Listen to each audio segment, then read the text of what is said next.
তোরা দেখ ঢাকায় বসে 11 ডিগ্রিতে পাছা ঠান্ডা করে বয়ে থাকস ঘর, আর তোরা দেখ -26 আছি। বাইরে দেখ বাইরে দেখ বাইরে দেখ বাইরে দেখ, চায়ের দোকান ভাববি না। বাইরে দেখ,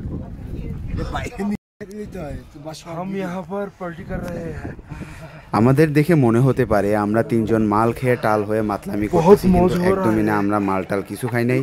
আমরা সমুদ্রপৃষ্ঠ থেকে 16,000 ফিট উপরে 0 পয়েন্টে আছি। এখানে 40 মিনিটের উপরে আছি, যার কারণে আমাদের অক্সিজেনের ঘাটতি দেখা দিছে এবং আমরা মাথার ভিতরে হালকা হালকা অনুভূত করছি এবং আমরা টালামি করতেছি। ঠান্ডা হামারা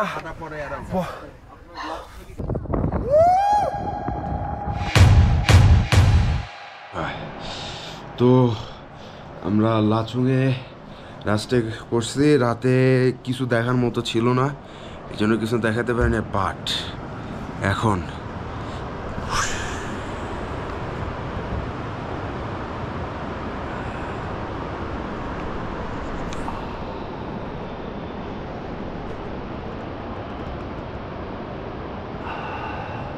মানে ভাবা যায় না কখনো, মানে ভাবতে পারি নাই আর কি, যে এমন একটা জায়গায় এভাবে রাত কাটাবো যে জায়গাটার মনে করেন যে পাশে, একদম পাশে এই যে দেখেন,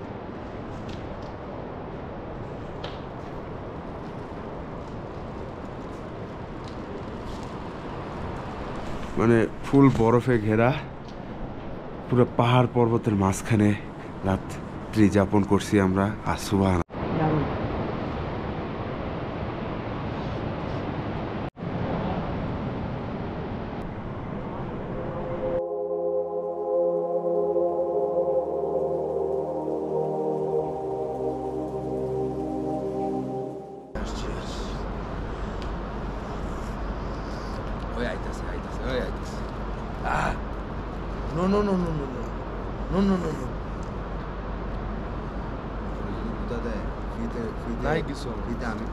আরে তোর মুখ থেকে কি বেরোয়?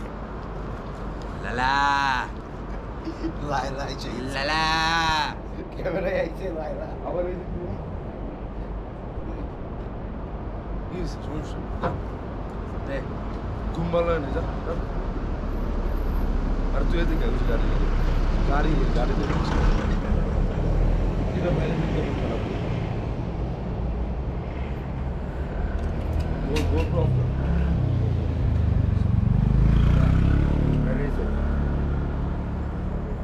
আবার কি তুই আবার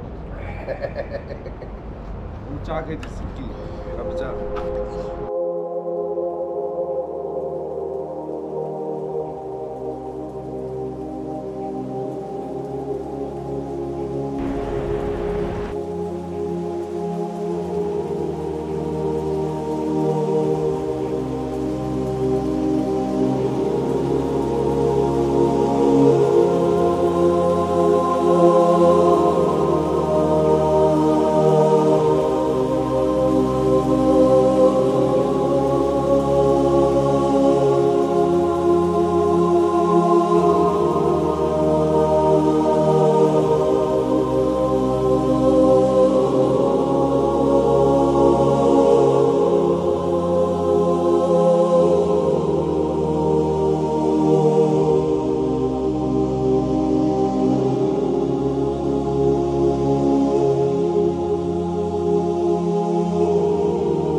এখানে 25-20 ডিগ্রির মতো আছে, আর বাতাসে তো মনে করেন যে একদম সোনায় সোহাগা করে দিতেছে। আমরা ওই যে দেখেন, আমরা সমুদ্রপৃষ্ঠ থেকে 16,000 ফিট আছি, 16,000 ফিট উপরে 0 পয়েন্টে আছি। এরপরে আর অল্প একটু রাস্তার পরে আর কোনো রাস্তা নেই, এরপরে হচ্ছে ইন্দো চায়না বর্ডার। ওই যে দেখেন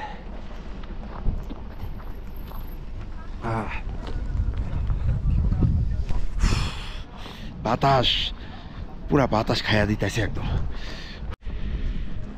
আমাদের অবস্থা পুরো লাল বাতি ভাই, কান মানে অক্সিজেন একটু কম। এমনিতে উপর থেকে হচ্ছিল ও আমরা অলরেডি খাড়াই আছি। কোথায় আছি আমরা ভাই? আমরা 0 পয়েন্টে যেহেতু আছি, এটা হচ্ছিল লাচুং রিভার, পুরা ফ্রিজ হয়ে গেছে। এটা কিন্তু একটা রিভার, পুরো এই যে সলিড গ্রাউন্ড, এটার উপরে আছে। সবই বুঝলাম, চারপাশে সব বরফ, ঠিক আছে, কিন্তু এই বেয়াদব পাহাড়টার কাছে বরফ নেই কেন? হ্যাঁ, এই বেয়াদব পাহাড়টা পাহাড় ইজ ভেরি হট, বরফ জমার জন্য বেশি হট।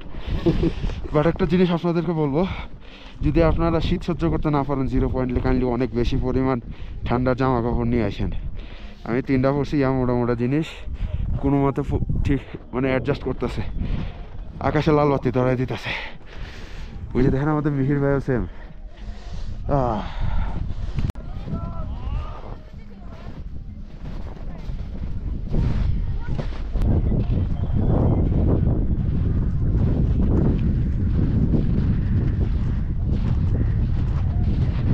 এই যে ফ্রিজিং লেক না, এটা কিন্তু নদী। ও ও ও ও ও বেশ সাবধান, পুরা স্লিপারি। ও ভাই, ও ভাই পুরা স্লিপারি একদম লাল ভাই। দেখেন এখানে আপনার 15-20 মিনিটের আধা ঘন্টার উপরে থাকতে খুব প্যারা হয়ে যাবে, কজ অক্সিজেন অনেক কম, অনেক। আমি একটা জিনিস অলওয়েজ বলবো যে হচ্ছিল, আমি সাহিল মিহির আমরা মোটামুটি ফিট আছি, তো হচ্ছিল এই জিনিসটার জন্য আমাদের একটু অ্যাডাপ্ট হতে একটু সুবিধা হয়, কিন্তু যারা একটু আছে তাদের জন্য খুবই একটু প্যারা হয়ে যাবে। তো আপনারা চেষ্টা করবেন আপনাদের বডি লিমিটের বাইরে কিছু না করার। বাট দ্য ভিউ অসাধারণ। আমরা এখন 0 পয়েন্ট থেকে ব্যাক করতেছি, আর কুলাইতেছে না। এত ঠান্ডা লাগে কেন তোমার? তোমার লাগে না? আমাকে দেখো। হ্যাঁ দেখবো। কি বলো? তুমি সব মুড়ি দিয়ে রাখছো, আমাকে দেখছো? হ্যাঁ ঠিক আছে, দেখছি, খুব দেখছি। হ্যাঁ মাত্র খুলছে তো, এই জন্য এই অবস্থা। প্যাপ করতেছে, ইসের মতো, প্যাপুর মতো। 0 পয়েন্ট থেকে যাচ্ছি, আধা ঘন্টা 45 মিনিটের মতো থাকলাম। এখন ইউথাকি ভ্যালি যাবো দাদা।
ভ্যালি চলে আসছি 0 পয়েন্ট থেকে।